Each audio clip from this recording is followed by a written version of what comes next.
Hi, everybody. Thank you for joining me in the locker room today. I'm Alan Locher. Actor Pooch Hall and director Shane Dax Taylor are joining me this afternoon to discuss their new World War II drama, Murder Company. The film is in select theaters, on digital, and on demand this Friday, July 5th. The film, An Unknown Story, takes place during the D-Day invasion, where a group of U.S. soldiers are given orders to smuggle a member of the French resistance behind enemy lines to assassinate a high-value Nazi target.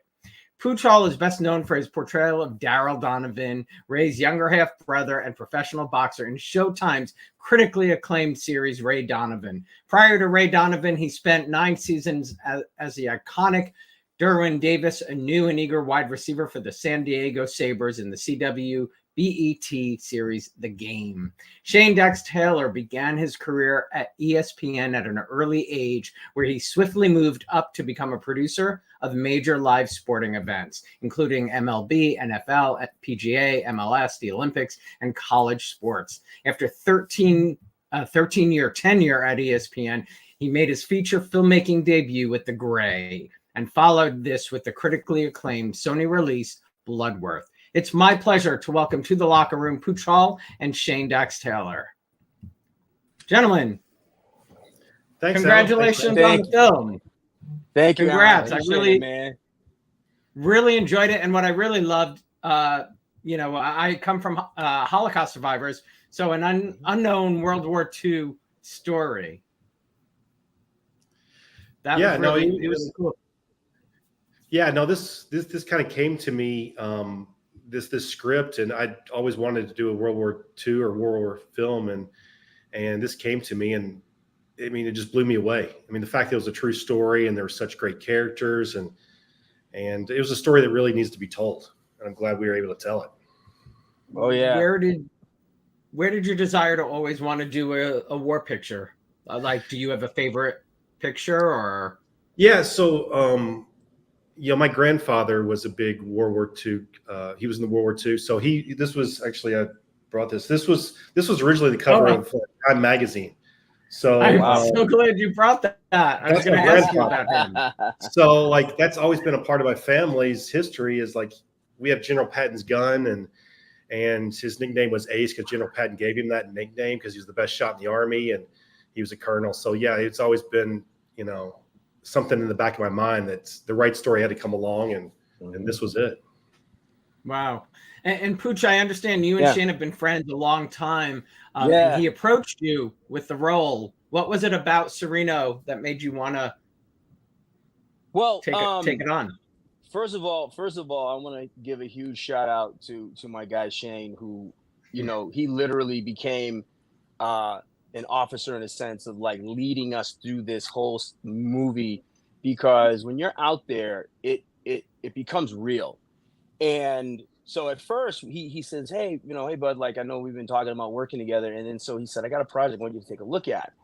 And so he said, it's a war movie. And so my ears like a German Shepherd went up. I was like, you said war movie? So I hadn't done one yet. And so I looked at it, and it was a World War II film. Now, the character, he said, take a look at the character Sereno. And Sereno was a character, who was from Brooklyn, New York. And then we had to make a few tweaks to make it work, because back in World War II, for the people who aren't familiar, blacks weren't really allowed to fight at first until, President Truman, allowed it to happen. But in the beginning, black soldiers were just used for, physical labor, cooks, mechanics, and if they were sent in a battle, they were sent into the worst conditions, and they were always, they were always segregated, kind of like, slavery type of, just a lot of old school slavery type of racist, segregation. And so when Shane and I had talked, for it to make sense, we had to have it work for not only the project, but then also for my character. So, with a little Hollywood, tweaking, we and the research that I had come up with, we had to make it work. So I went from Sereno to Private Coolidge. So I played Private Coolidge, and the story was more about a brotherhood. And that's exactly what we formed on this project. It was like, I don't know, for me, how I describe it is like a band of brothers meets, Miracle at St. Anna per se. And when you're in war, which I have never been in. My father was in the Korean War, and huge shout out to all the men and women of the U.S. military out there fighting, the good fight. You form this brotherhood, and it's no longer a black and white thing. It's like we all have red blood, and we're out there to fight the enemy. And for me, there was no other enemy more racist and more evil than Adolf Hitler. So when we came together, the five of us, to help our French comrade get behind enemy lines, we weren't soldiers, we were brothers. We became a family, literally on this project. I love that description. How did you two meet? You guys have been friends for a quarter of a century, yeah, 25 years. Well, we started. Well, Shane is a huge sports athlete and played basketball, so we met at the gym, and we just we started hooping together. And Shane played basketball. I played football, and I boxed my whole life. Shane played basketball, and everyone always, when Shane would walk in the gym, everyone was like, "Oh, we got Shane." So not only did they say that, but on whatever team that Shane was on, he always made it better. And we always used to talk about, when I found out he was in the industry and I was in the industry, we were like, man, we got to work together. And Shane, as a leader, a natural leader, it only makes sense that he's a director, is he makes everyone better, to where when you're talking about sports teams, the analogy I like to use is like sports teams, we come together to achieve the goal. The goal is to win, or to go get the chip. And so as far as us coming together on this project, it was to make a great film. And we had a lot of obstacles that we had to go through. And my hat goes off to Shane, because number one, like he said, the language barrier is tough. And then on top of that, we're used to certain things within the States of how movie sets are run. Everyone, Shane doesn't have to repeat himself, or Shane's like, we're getting this shot, so we need this equipment, we need this, boom, boom, boom, and it's done. Here, Shane was like burning light trying to explain what we're trying to do, and but stayed cool and still didn't alienate anyone. We stayed together because when you're an athlete, and a lot of us were, we knew what it took to get the shot, or for us to complete a major film. And Shane, being the leader that he is on the basketball court, it manifested itself within this movie set. So I was so happy and thankful to be able to work with him. And I saw those same traits that he has as a basketball player. I had no idea about him as a director, or when I found out he directed, and I saw his film Bloodworth with Chris Christopherson and Val Kilmer, I was like, this guy can go. And so I said, he's the real deal. So, watching Shane in person was a blessing and an honor. And I'm so grateful we got to work on an amazing project. That's such a great, how you met story. Yeah, it is. Yeah, man. Pooch, don't get me wrong, like, he's a leader. Like, I think he says I'm a leader. Like, this guy's a point guard. Like, he runs it. He tells people what to do, and on a court, but also, I was out there in LA 25 years, and my first call when I did this was to Pooch. I mean, he was the first person I brought on board. I was like, we hadn't worked together, but I needed someone who could go to, for lack of a better term, come to battle with me, and could help me, see this through. And again, like I said, 25 years, a lot of acting buddies, but there was one first call, and it was to him. And once he came on board, we filled it out from there. I also love that you didn't really see color, because even though at the time this really takes place, Black soldiers didn't have a place that he had in the film. That's why. Not Black soldiers. And that's how it should be. You know what? I mean, it's Pooch, you described it best. There is no black, yellow, green, or blue. We're all fighting the same fight, and we all bleed the same color. There's no difference. So to show that on screen is terrific. which also too, and thank you for that, Alan. And to Shane's testament as far as being a director and a writer as well. I think for other actors on the come up and what have you, and then just everything that I've accomplished and people who I've worked with, one thing, that, so I've had the pleasure to work with John Boy and Liev Schreiber, who, I don't even call John Boy John. I call him I Pop. know quite well. I am a big fan of your show you. and you. So thank you. Well done there. Well done there. Thank you. But I mention those guys because of how much I learned from them. And the thing about, John Boy, who I call Pop, I don't even call him John, I call him Pop. And he says, if you don't believe it, then your performance is going to show that. And he says, once it's on that screen, he says, you can't get that back. And, so when you go into a character, you become that character and you are living and breathing as that person. And as far as Liev was like, it doesn't matter what number you are on the call sheet. He says, you treat it and act as if you are number one. And everything that you do, from making other actors better, making sure your performance is top notch.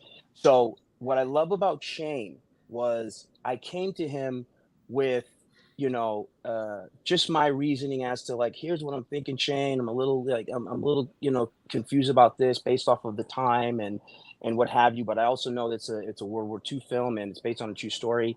I wanted to make sense. And Shane, as a writer, I came to him as opposed to certain actors who are like, I want this to be better. I'm just going to change this. And like, I want this to fit me.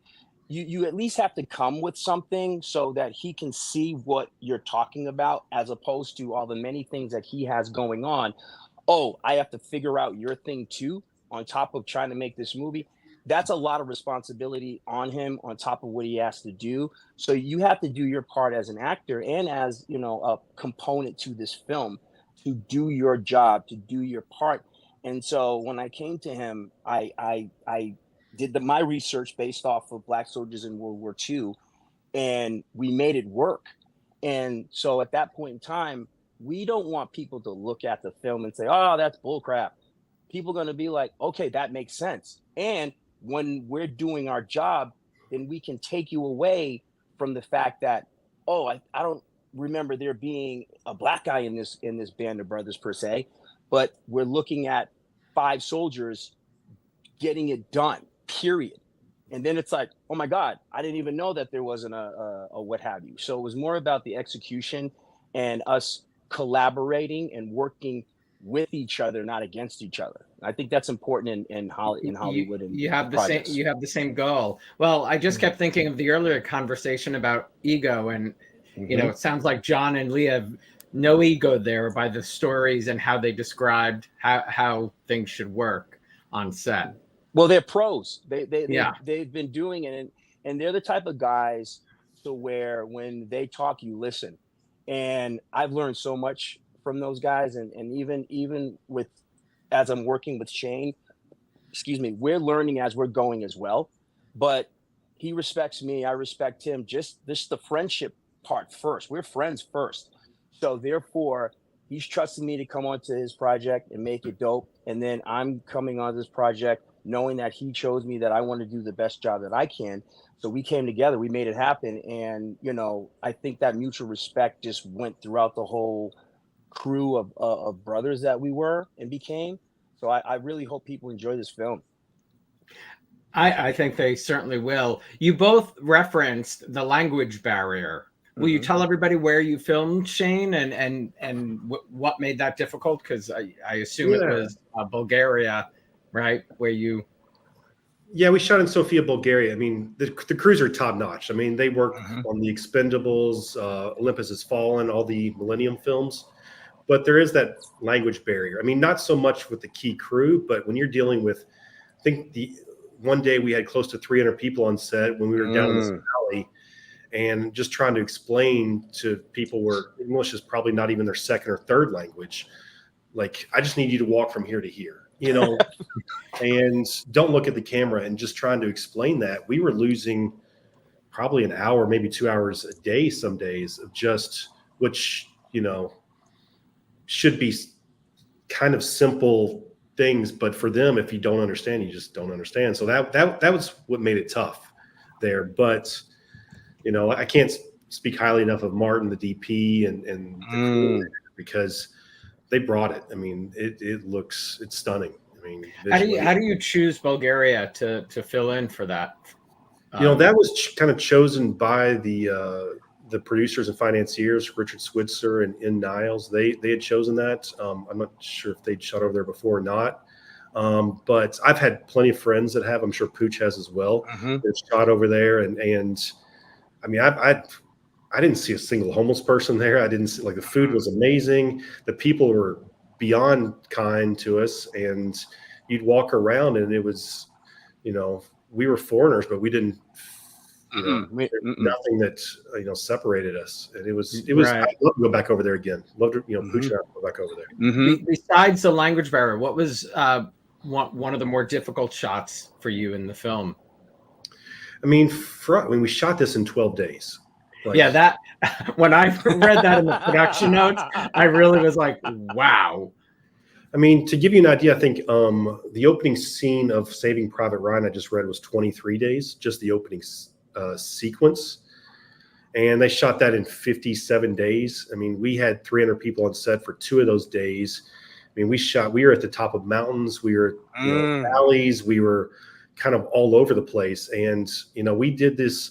There's one sequence at the end where everybody, I really wanted everybody to, there's several fights that happened simultaneously. And I wanted to cater to everybody's kind of specialty, Pooch's, Heels, Jalones, all these guys, Williams. And we did that in one day. I mean, all these sequences, not even that, it was half a day because we had other things to shoot that day. So, I mean, Pooch's fight scene should have been one day by itself, and other things. And it's just, that's the state of, I mean, Pooch and I have been doing this for a long time. I mean, when we started, it was probably 25 days typically for a film.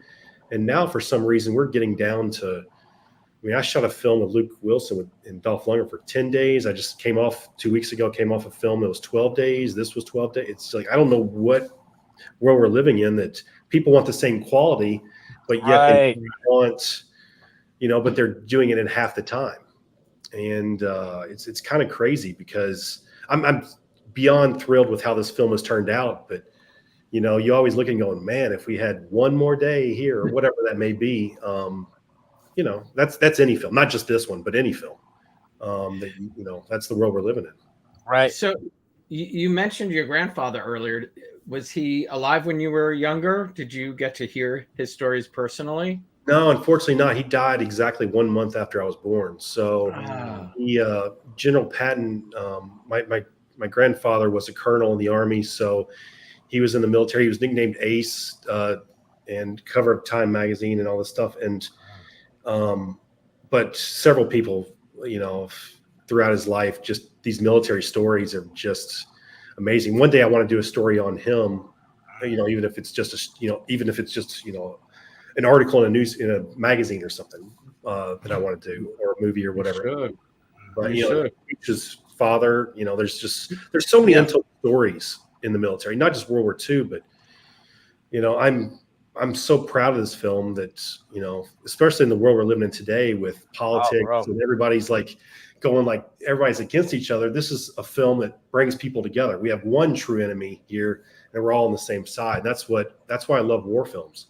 And like I said, I'm a child of Holocaust survivors.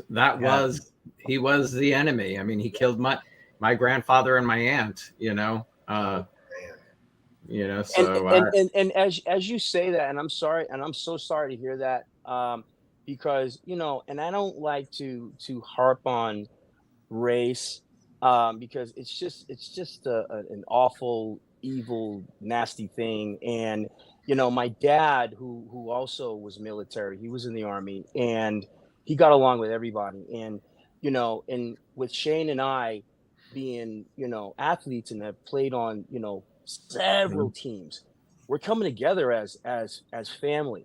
And that crap has no it has no place in the world, and I get so tired of hearing that crap, because the world would be a better place if we're all getting along, and that's how it was intended to be. And so when you have these stories within this film, and one of the things that I loved about this film as well was during that time, you know, when people think about World War II movies, of course they're thinking about Saving Private Ryan or you know, Band of Brothers, and there's all these different stories and situations that are going on within, you know, World War II, you know. And when you realize just the evil and the atrocities that the Nazis and the Fourth Reich, or all that crap they did, it's like you want to put an end to it. So it's like that has no place in this world. And if we can be a representative of, you know, equality and coming together, especially like within this film, where you see, well, there's a black soldier in this group of white guys, like what's going on? But it's not like Vietnam, it's not Korea, it's not, you know, Iraq, it's World War II. And getting to see that, I think, is going to be something different from all the other films that we've seen as far as World War II. You know, me being a part of this us, you know, coming together, this small battalion where the odds were against us in this film, and that we overcame, but we also gained, you know, this brotherhood to put an end to this evil. I really think this is a film that people are going to be talking about. And who knows, as far as Hollywood, Shane, they may want a sequel as to like, where do they go next, these dudes, you know what I mean? Who do they save, bro? Who do they save next? Yeah. I don't know if it was you, Pooch, who has a line and mentions triple nickel. Somebody mentions, because I looked that up. I had never heard that before, and I had to look it up. Well, I had to do some, like I said, Alan, I had to do some research, because we're trying to, you know, and that's why it's like, I like Shane. I have so much respect and love for you, man, as far as I want people to understand. Yes, independent films can be shot in one day, sometimes a month, sometimes 2 months. But what we did, Shane did a war film. In 12 days. A war film with hundreds of soldiers and a crew and very, very, very small people speaking English, to where he's like, I got to get this shot. We got to do this right. I can't cheat this. And fighting with studios, it's like, well, we gotta be in this location tomorrow, and they're talking about it's supposed to be rain. Shane's like, I gotta get this shot. This is important to the story. And the way he fought for his shots, but also as an artist, making it to where this is going to help the story. Because at the end, they're all gonna be like, Shane, good work, man, you did such a great job. And it's like, I was trying to tell you. So even if we had another day or even 2 extra days, imagine what Shane could have done with that. So, you know, we're in a place now where Hollywood is about, like, you know, quantity, and the quality is going out the window. But I know that Shane, the work that he put in prior to this, because you were down there like a week before, right? Or 2 weeks or something? Yeah, a couple of weeks, yeah. Yeah, he was down there a couple of weeks doing the research, trying to get everything set up. And so what Shane did was he tried to map everything out, knowing that we had 12 days and them even wanting to cut more. He's like, we got to be on point every whatchamacallit. So like I said, man, you know, my hat goes off to him, because the obstacles are so tough in filmmaking and movie making, especially when you're out of the country and there's only like 5 people who speak good English who know exactly, like, hey, make a peanut butter and jelly, and people come back with like lemons, water, and sugar. Like, no, I said peanut butter and jelly, not lemonade. You know what I mean? So it was just one of those things to where it's my second time in Bulgaria, Sofia, too. So it was fun to be back. Shane, did you realize starting out it was 12 days? Like, was that the set goal? No. So we were, well, I told Pooch, I think, you know, it was originally 14 days. Yeah. Then they cut it out to 13, but we were losing an hour every day just in language. Not, I mean, we were doing 4 takes max. So it wasn't like it was Kubrick going, okay, take 90, Pooch, more. It was, we were moving fast, and they came to me after the first week and said, hey, we need to cut it down to 12 days to make up for this. And so, you know, I spent a Sunday when Pooch is at the gym and other guys are at the movie theater watching movies, the hotel room, just rewriting just to try to make it fit. But I mean, with that said, though, that's why I needed someone like Pooch and Joe Anderson and Jalone and guys like I you know, not that it wasn't really homework. I was like, tell me, you know, a lot of these war films you see, they come in, they go through, there's action sequences, they die or they live. And this one, I wanted Pooch, where does your character come from? Yeah. Tell me about your family. You know, the women's pro baseball team with William. I mean, like just peppered, because it's not like in real war, there's all this downtime, and you're talking about family, you're talking about your life pre-war and what you miss. And that wasn't in the original script. And, you know, a couple of my favorite scenes, you know, Jesse's the writer on this, but Pooch, I mean, that scene, there's a scene at the end that was 100% Pooch. And it's these guys coming together in this circle at the end. And, you know, it's Pooch going, what are we doing? And I mean, that's 100% Pooch on that one. I mean, his name's not as a writer, but that's his scene. And there's other scenes like that. For others, we're going, you know, this needs to happen. Why isn't anybody questioning this? You know? And I was like, okay, write it. Let's do it, man. And he wrote this scene that's, you know, there's no action, but it's what drives home this whole story. And that's, I mean, not even 1% me or Jesse. That's 100% Pooch. And then you got the other guys involved too, going, you're right. You know, this is yours. Like, you know, there are other scenes that are Pooch's, but like this one was his scene. We're like, guys, what are we doing, man? Like, and but to say to compound on that, Shane, here's what I want you to understand, Alan, and for the viewers, when you're in there, out there, and this goal, and that's why I have to give credit to soldiers fighting the fight today and in the past, and you know, huge shout out to your grandfather, Shane. We're actors. We're in the full authentic stuff, like literally, like we're drenched in this wool canvas World War II stuff. We have these heavy guns now. Mind you, we're not shooting bullets; they're blanks, and we got explosions and stuff. You're in it. It's real. It feels so real. So when you think about it, it's almost like when you're watching it, you're like, man, what are they thinking about? Like, I want to know how they feel. And I think the human part of it is one of the things that I loved. Like what I loved that Shane did was not just say boom, boom, boom, boom, boom, one of those action film explosions and, you know, all this craziness. And like, there's a film like, man, it was definitely action felt, but who are these guys? And Shane had that through line come through as far as the humanity of these 5 Americans and in this foreign country, that you make the audience care for them. You make the audience want to know what happens next. And I hope that he gets back home to his wife or his girlfriend. I hope I hope that he can find his way into the world back home with some equality, because right now I see these guys who are fighting not only for their country and for the good of good people, but hey man, there's something to be said for people who are putting their butts on the line to help the weaker man. I think they helped and we were underdogs because it was like 5 of us going against like hundreds of Nazis, and it feels like that.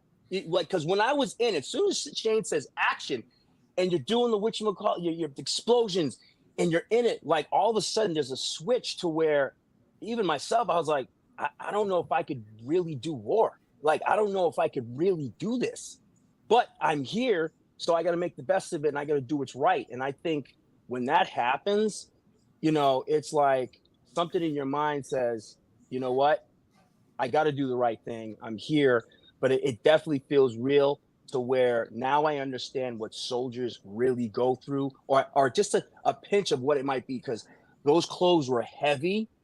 And then it's like, and be like Shane said, we had 12 days, but it was like, all right, there was no breast. We had no stand-ins. A lot of us did our own stunts. So soon as you, like, some of us were even like at lunchtime, we're like sitting on it, we'll eat something and then be falling asleep. All right, Pooch, let's go.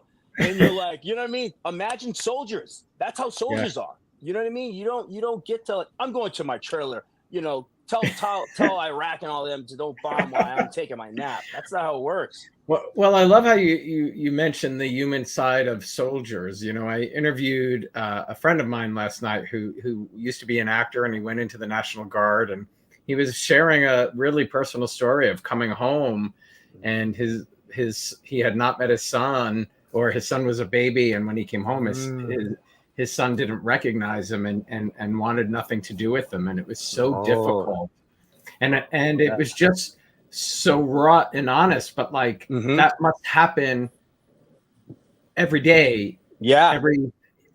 So many soldiers out there coming back from fighting for our freedom, who are giving these types of things up, and that's kind of, you're talking about the human element of what those band of brothers are going through.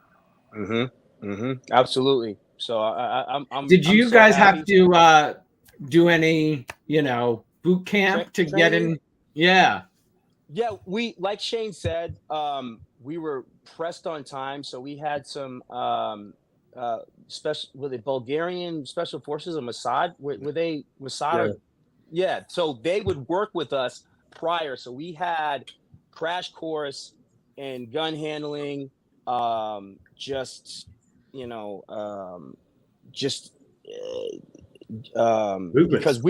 movements, and just the technical part of being a soldier.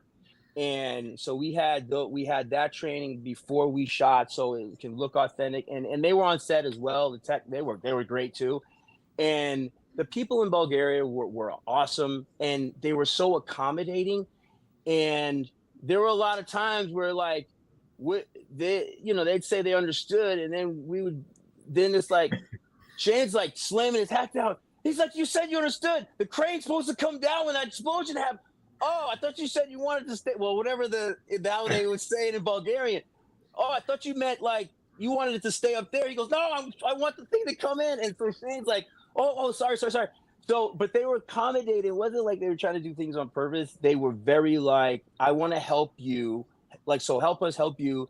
But like Shane said, it was the time thing. So as Shane's like, "Okay, so I'm going to go in, and then we're going to come in." And then so let's say someone was trying to interpret to the crane operator or a crane operator or somebody, then we have to get someone to, all right, he doesn't understand. Bring someone else in here so we can get this, because we got to get this shot.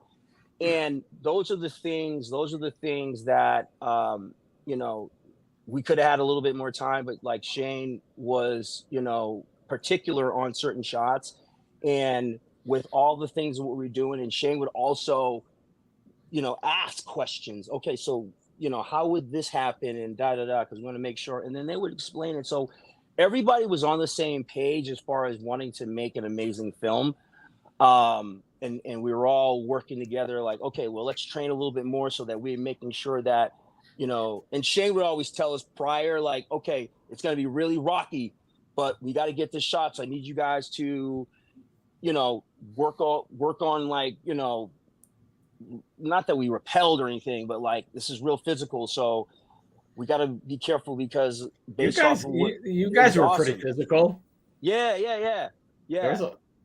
So we trained, and even when we weren't training, they would come to us in downtime and say, "Okay, let's go see that part, or let's go over the physical choreography of a knife fight, or what have you." So I just imagine, from the people I've interviewed already, all were like, "This is an amazing movie." And then some say, "I wouldn't know that you guys filmed it in 12 days." And stuff like that. Imagine if Shane had one of those, Marvel budgets and Marvel time, because that's what I'm excited for, is that we have a real director, a real, actor's director, and real person who's, talking with not just Hollywood people. He wants to know, like, what's your thoughts on stuff? Where's a good place to eat? And oh man, I like my daughters play sports, or what have you, just being a people person, because that gives you so much, it gives you a lot of character and layers that you can either use or you're learning something new, and you can give back. So, I mean, I'm excited to see, what Shane can do on a bigger budget and stuff like that, something to that effect, because based off of a lot of stuff that's recently come out, I mean, give my boy Shane a shot, he can do a Marvel film. Exactly. Shane, talk about the other cast members, getting to work with Kelsey+Grammer, William Moseley, Gil Marini. I mean, you have a great cast. Yeah, and when I came on board, Kelsey, I was sent the script and saying Kelsey was on board. So right then I was like, I want to do a war film, and he's already on board. Man, okay. Well, there's a 1-2 punch that you really can't turn down. And then I read it and I said, look, okay, I'll do this, but I get to cast it. And like I already said this earlier, but like I brought Pooch on, who I've known forever, Jalone. Then I went and said, I don't know Joe Anderson, but we have mutual friends. Let me bring him on. And then William was pitched to us. I was like, yeah, absolutely. From there. And then Gilles and I have mutual friends. So it was one of those things of, we would finish set, but then we'd all have dinner together. There was no egos, or there wasn't like, okay, you'd go hide in your trailer. It'd be at lunchtime. We'd all sit together or whatever, you'd need a break occasionally, but there wasn't like we'd go hang out. None of us had family over there or other friends. So we'd have dinner every night and we would talk about it and we'd hang out. We had one day, one of my favorite days, where it was like, we're about to go shoot this big valley scene. Let's don't walk. Let's, what was it, 4 or 5 of us, Pooch, that went. When we walked home, when we walked back from the thing? Yeah. I mean, yeah, we just had spent the day together of just like getting to know each other. And one of the things that I always do that was really important on this one is right before we shoot a scene, it's just the actors and myself, whoever I that scene, myself and the DP, because I don't want to tell, Pooch, you got to stand right here because this is where we already set the camera. No, show me what you're going to do. I'll adjust the camera and the lighting. And then that way we can work out, like, I wouldn't say this. And there were certain scenes where I don't remember the actor who said it, was like, I wouldn't say this, but his character would. Okay. Most people give you all the lines. It's like, no. It became such a family. We were such a close knit, breakfast and dinner and, ride to set together and everything, that we could all trust each other. And we all had each other's backs on this. And, if I would think I'd have it like, Pooch, you happy? Okay, I'm happy. Yeah. Okay. Now we can move on, as opposed to like, no, we've got it. Well, the sun's going down. I mean, there were a couple of takes, another act, the sun's going, I was like, we don't have it yet. I'll fix it in post. Yeah.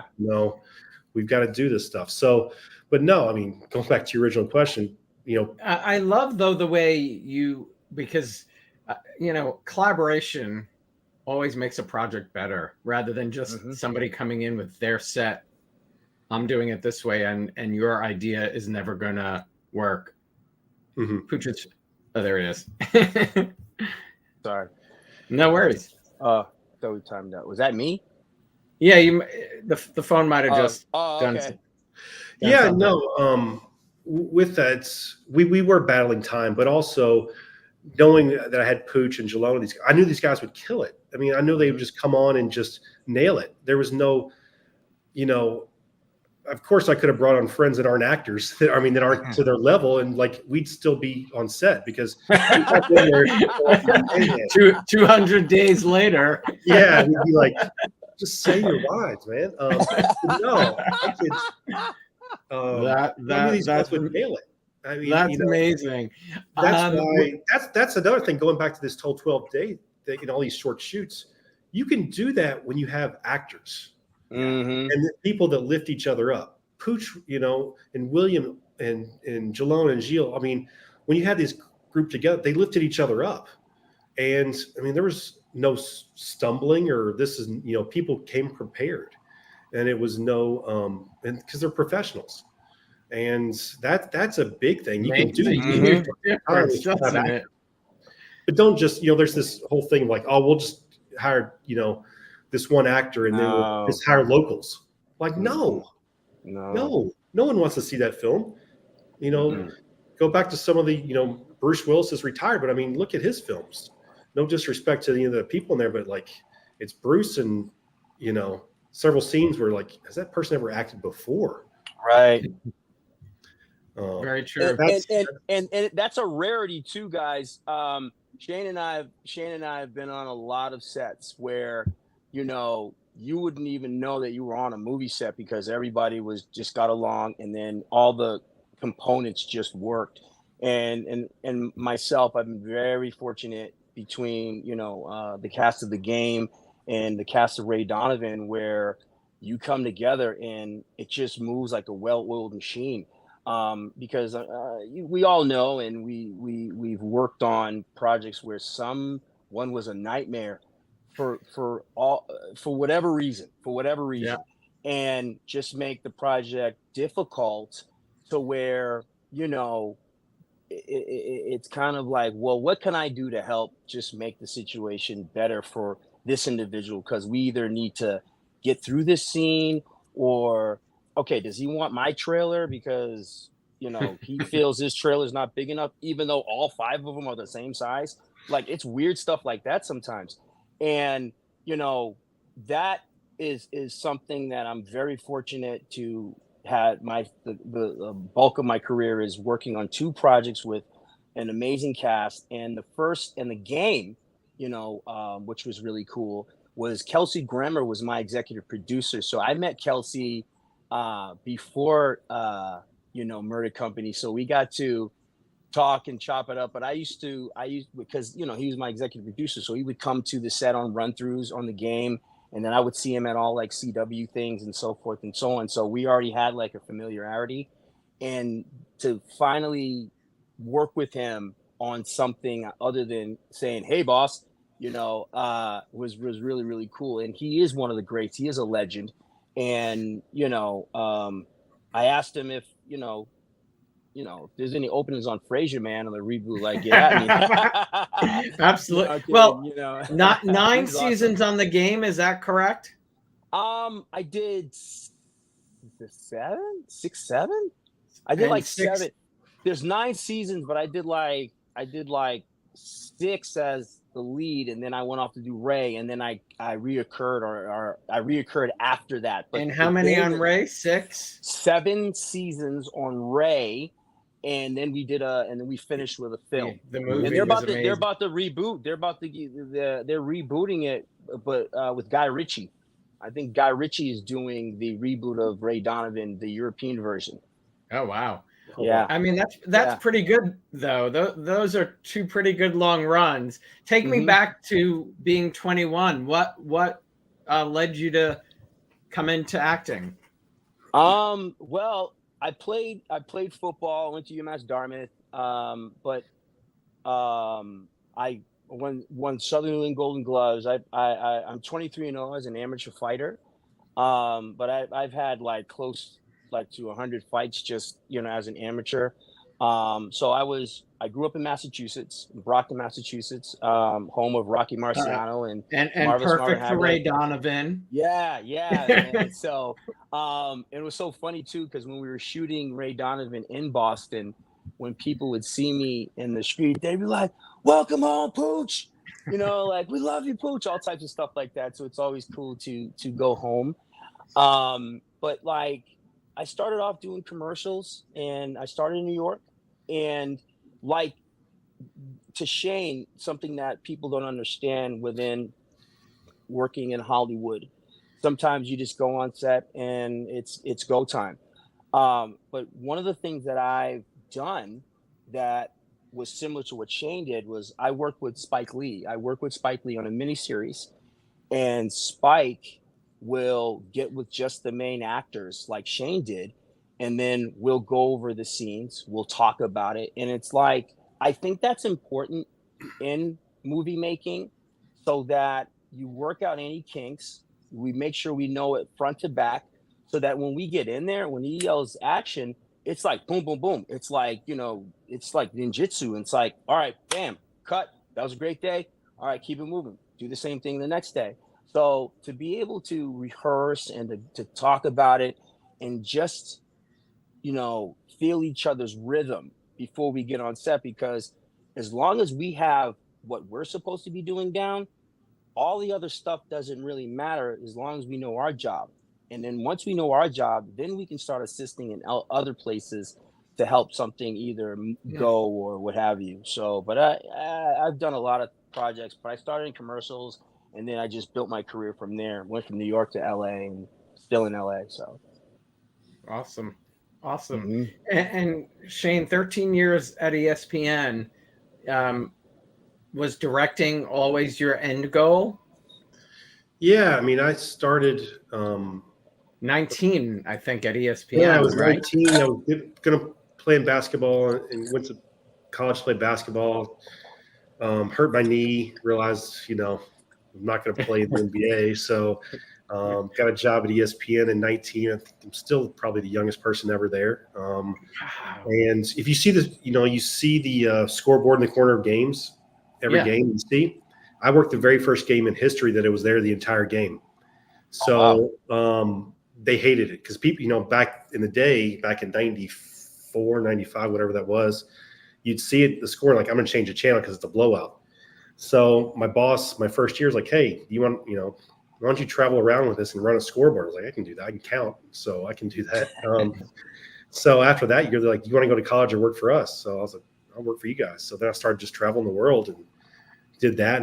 But it was, football season, a Thursday game, a Saturday game, Sunday night NFL, fly home Sunday, I'd be home Monday or whatever. Like it was a kind of a brutal schedule, but I learned really quickly that I handle stress really well. So sporting events, you never know what's going to happen.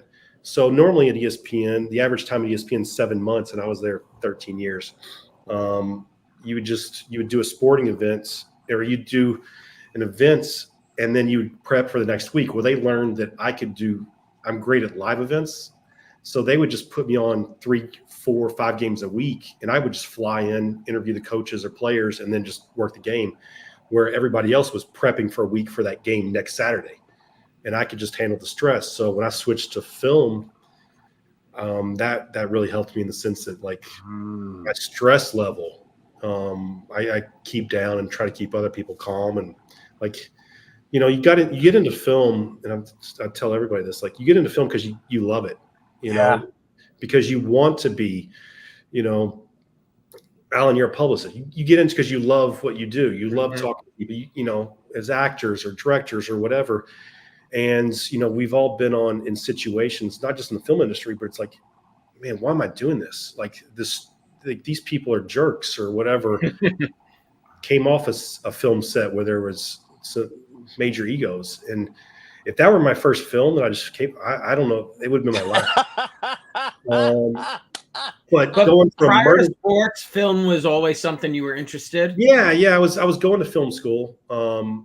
And then once I got into it, I was like, okay, now at ESPN, I switched into documentary. So I followed Allen Iverson, Peyton Manning, Duke basketball, Dallas Cowboys on the season, which was a precursor to 30 for 30. So I'd follow these teams around and then go from documentaries, and I switched into features, and now, I don't know, I've directed 10 or so right now.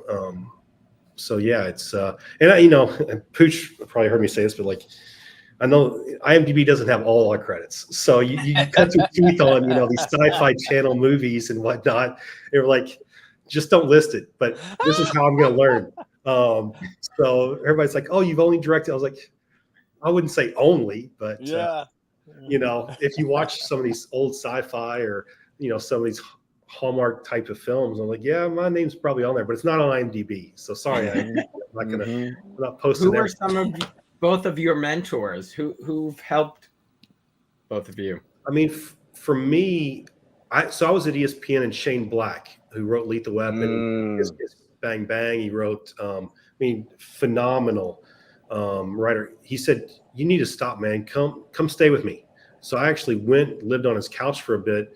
He brought me to LA, and it was him that's, and then I followed him about, like, go talk, the actors come first, it's always about, and I wouldn't be saying this even if Pooch weren't on here. Like, it's focused on, like, they're what's important. People show up for Pooch Hall. They don't show up for the DP and what it looks like. No disrespect to DPs or editors. Right. Of course. I mean, it's, show up, and it was him. Like, just close the set, just work with the actors, man, and talk to them and let them come up with, Sereno become Coolidge. And, it's like, let them create, because that's what they're living with. So that was with Shane, who's a phenomenal writer, but, he's also allowed his actors, like, hey, I would say it like this, or, we would get from here to here.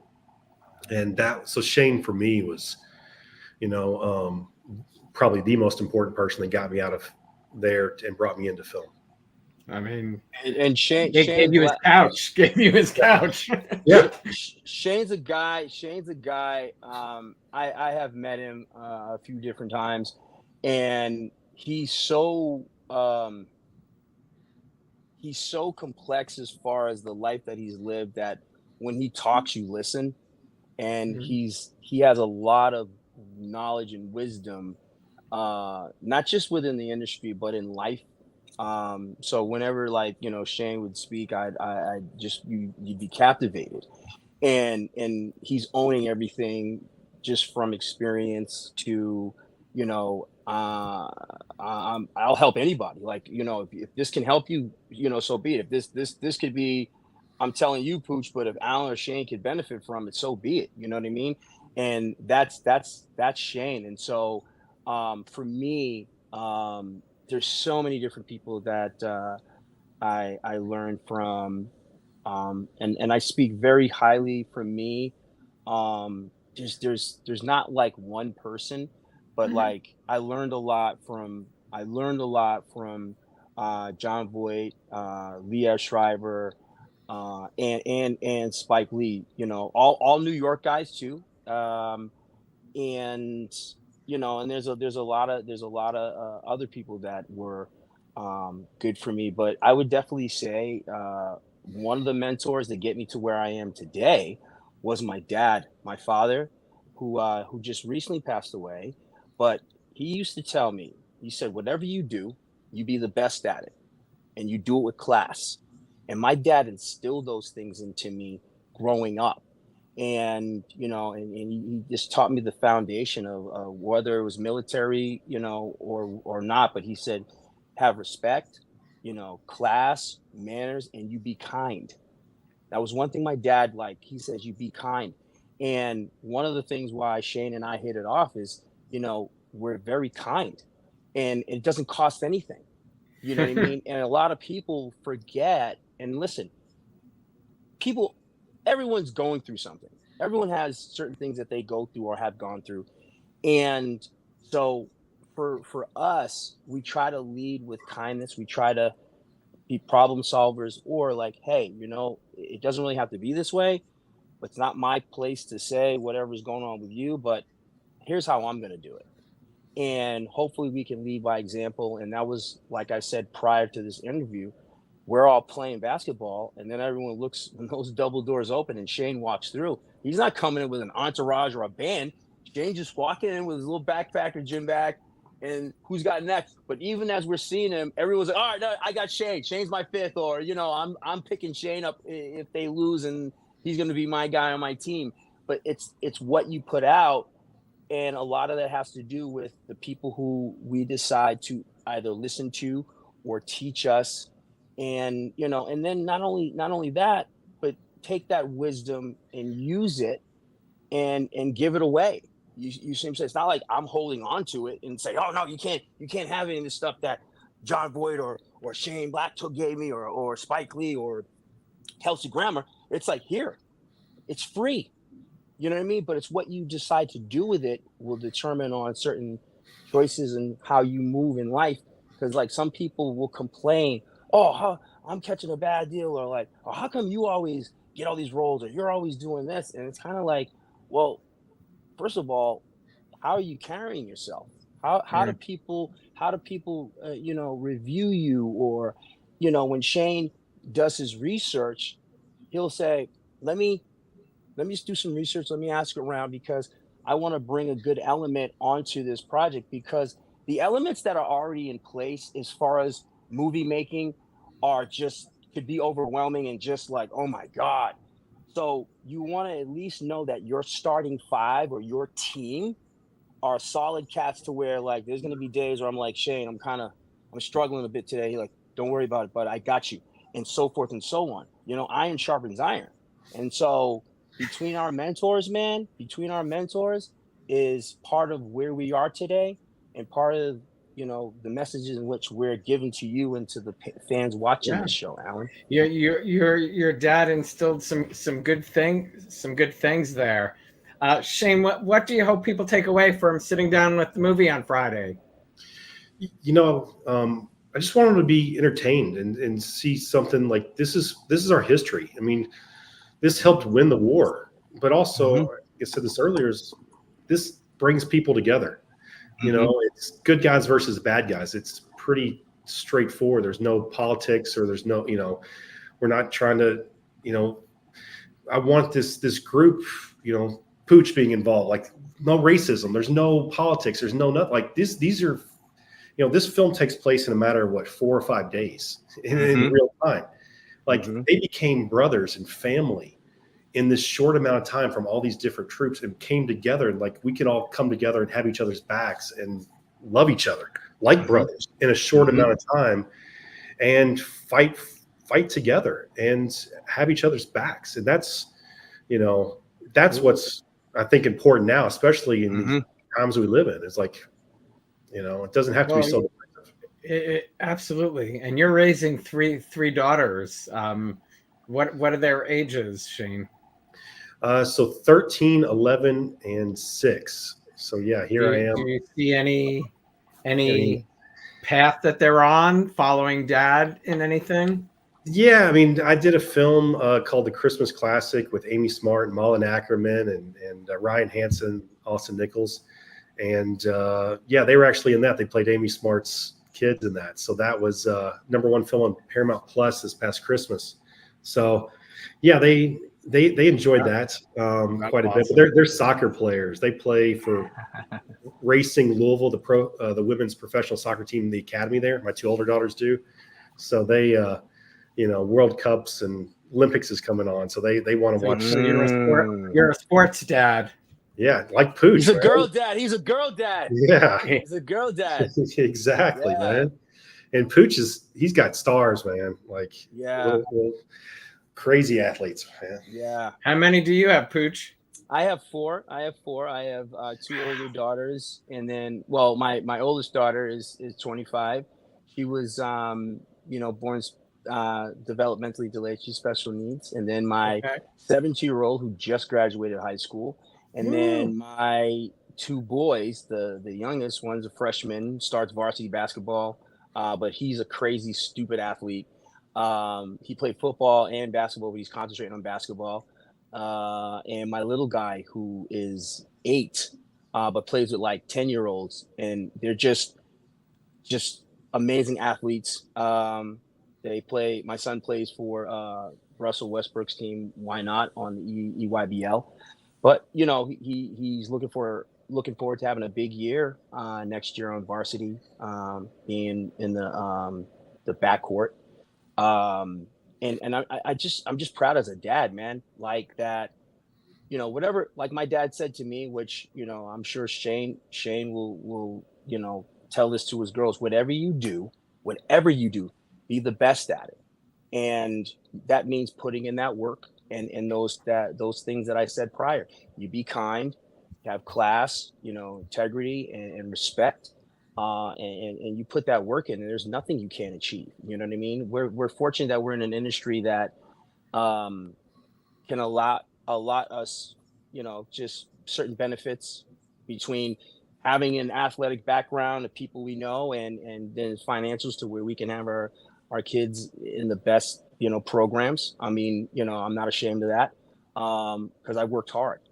But my kids are my everything, and they're in they're in Bermuda right now with their mom and all her in-laws. My in-laws celebrating their 50th, her mom's 50th and father's wedding anniversary.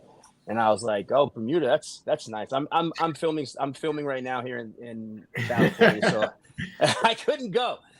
So Well, they're having a good time. Well, gentlemen, such a pleasure to meet you both. Thank you so much, and congratulations again on Murder Company. Likewise. Thank you so much, Alan. Shane, good to see you, bro. Pooch, man, always a pleasure. Man. Have a great 4th of July, gentlemen. You as well, Alan. Be safe. Bye-bye. Bye. Thanks, everybody, for joining us today. Thank you to Pooch Hall and Shane Dax Taylor for spending their time. And don't forget to check out Murder Company. The film is in select theaters, on digital, and on demand on Friday, July 5th. Please join me next Wednesday, July 10th, when author William Keck joins me to tell us about his new book, When You Step Upon a Star, a cringeworthy confessions of a tabloid boy. The book is available for pre-orders now and is out on July 11th. If you haven't yet subscribed to my YouTube channel, you can do so down below. Turn on the notifications for reminders of all upcoming shows. And I hope if you like today's episode, you click the like button. It does help. And if you like to stream audio versions, just search The Locker Room on your favorite podcast app. Have a great 4th of July, everybody. And as always, please stay safe.